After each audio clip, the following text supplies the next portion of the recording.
Well, I thought today I would show you how to make some French fries for your dolls. Stay tuned and see how fun and easy this project is.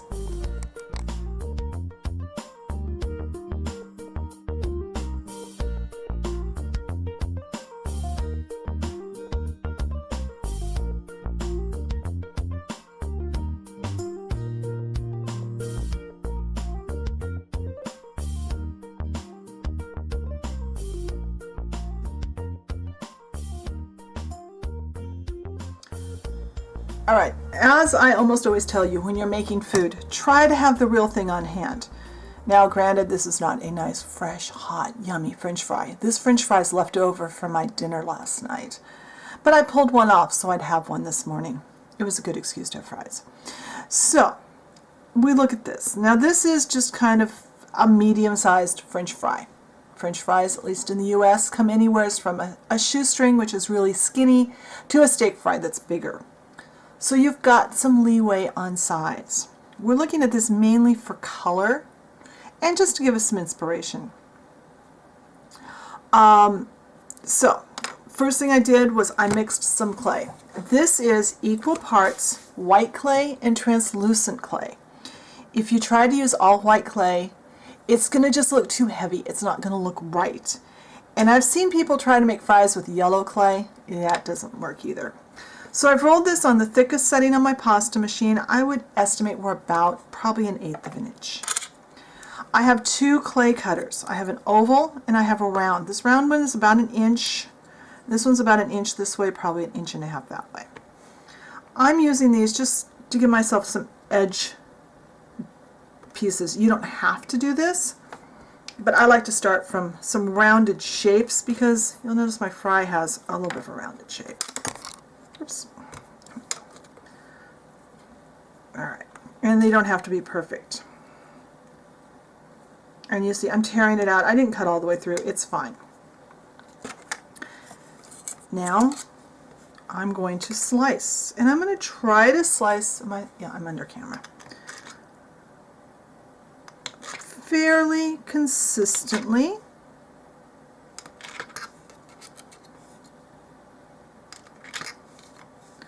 Remember, some fries I had a couple of really long ones, and my fries last night were just the frozen kind that you heat in the oven. I didn't go all out for that.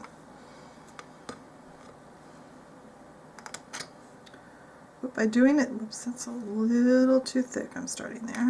There. I don't know if you can see. Let's see if I can do this from your side. If the clay sticks to my knife, it gives me a nice way to kind of line up and get everything fairly consistent in size. Whoops. Now I'm trying to look past the knife here to see what I'm doing.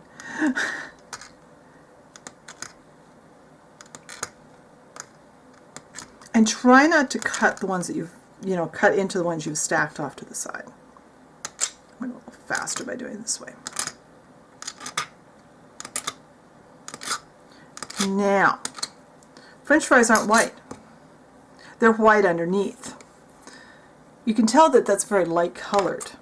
If you were to break it open, obviously the inside of the fry is going to be white. It's going to be kind of a translucent white. So I'm going to separate a bunch of these. I'm not going to do them all on camera. I'll do a few on camera, and then I'll go off camera to do most of it. Now I'm going to pull out my chalk set. Now this is just an Artist Loft soft pastels. They're perfect for this. They're not an artist quality chalk pastel. They're a student grade. They work just fine for this. I'm going to pull a yellow ochre. I'm going to pull the one that's slightly lighter than that. And I might even pull this really pale yellow. And I'm also going to go to the other end and pull this brown color. And when I bought these chalks, they were under $5 for 36 colors. And I've had them for several years now. So they last a long time. All right. I'm going to put most of my clay off to the side. And I'm going to make myself a working area. And I have a paper plate, because I almost always bake on a paper plate. I'm going to take a craft knife. I don't like to use my clay knife on the chalk. I prefer to do this with a craft knife. Make little piles of chalk. I'm not sure how much I'm going to use this lemony, light lemony yellow, but I'm going to have some. Mostly we are going to use these two like yellow ochre type colors.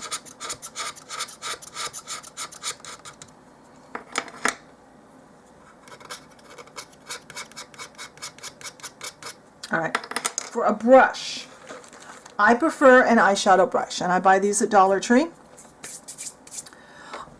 This happens to be an e.l.f. brush, which is $1 no matter where you get this particular brush. Just like when you're painting, you use different brushes for different paints.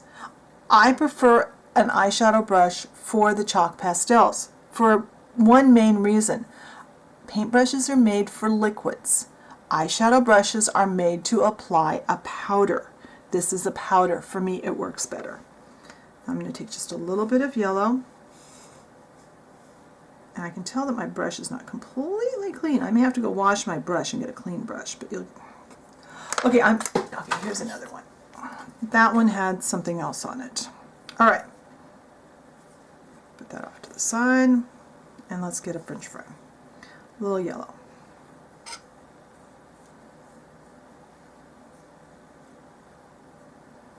Just a little bit of that. When I'm not trying to do this so the camera can see it, it's a lot easier.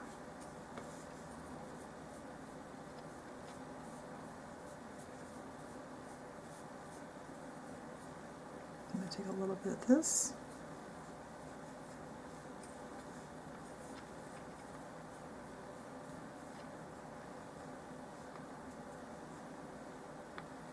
Then I'm going to get a Q-tip, which I have right behind me, because I don't want to get the brown into that brush. Let's see if I can just get just to the ends.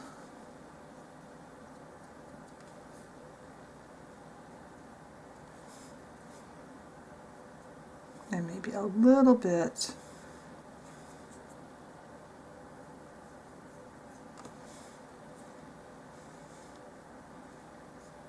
Don't put too much of the brown on. I think I want to look for, yeah, I have this reddish brown I like to use also. Let me get some of that.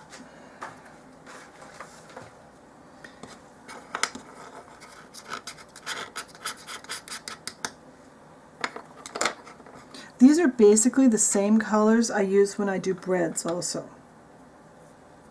Yeah, a little more yellow ochre over that. Some of your fries will need to have more color, some less, and that's basically how we do our French fries. I'm going to do the rest of my fries, then I'm going to bake them at 250 degrees for about 10 minutes, and then when they're cooled, I'll come back and show you the finished product. Alright, so these are now baked and cooled, and there's an uncanny resemblance to a French fry. If you wanted to, you could pinch the ends of these to make them thinner. You could also touch up with just a touch of brown paint on the tips if you want to make them a little more brown at the ends. But I'm really happy with how these turned out. If you make some, be sure and share a picture with me.